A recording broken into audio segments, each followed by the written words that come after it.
sovereign, Queen Elizabeth II. Our sadness at this time is shared by people across the globe, as we remember with affection and gratitude the lifetime of service given by our longest reigning monarch.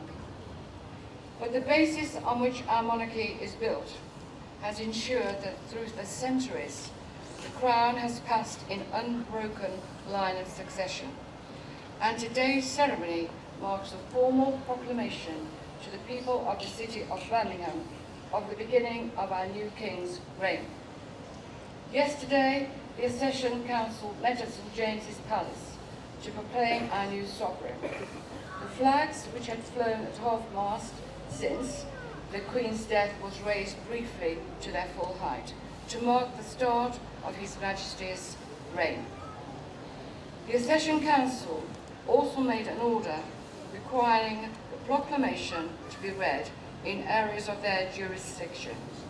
And with my humble duty, I now read the proclamation to the people of Birmingham. Whereas it has pleased Almighty God to call to His mercy our late sovereign, Lady Queen Elizabeth II, of blessed and glorious memory, by whose decease the crown of the United Kingdom of Great Britain and Northern Ireland is solely and rightfully come to the Prince Charles Philip Arthur George.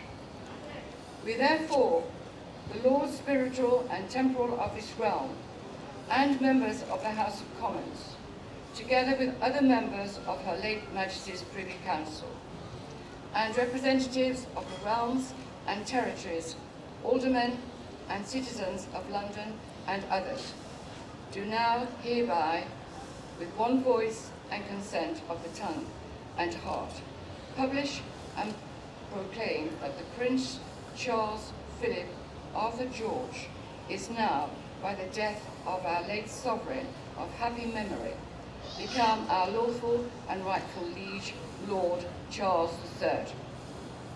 By the grace of God, of the United Kingdom and Northern Ireland, and of his other realms and territories, King, Head of the Commonwealth, Defender of the Faith, to whom we do acknowledge all faiths and obedience with humble affection, beseeching God, by whom kings and queens do reign, to bless His Majesty with long and happy years to reign over us. God save the King. God save the King. God save the King.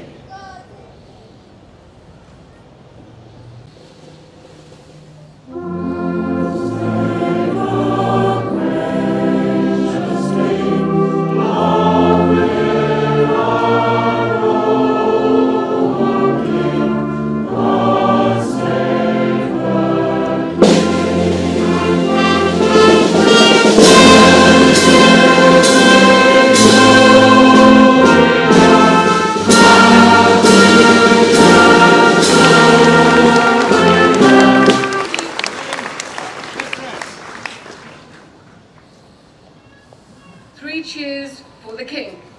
Hip hip. Hooray! Hip hip. Hooray! Hip hip. Hooray! Place address.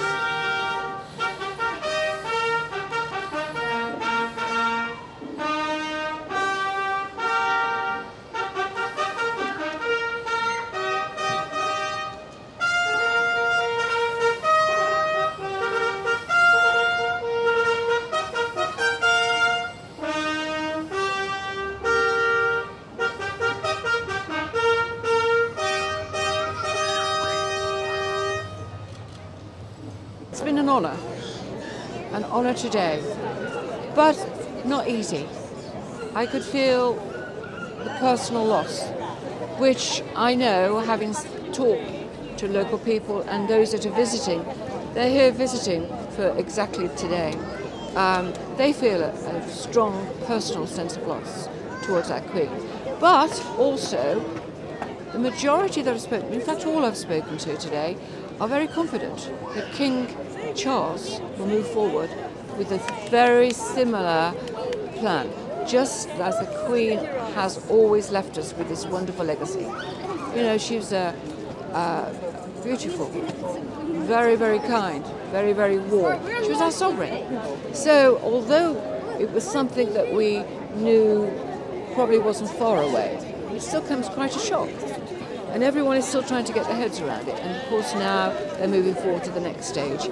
But they are all very confident that Prince Charles will be a good king, King III. They're very confident with that, and so am I.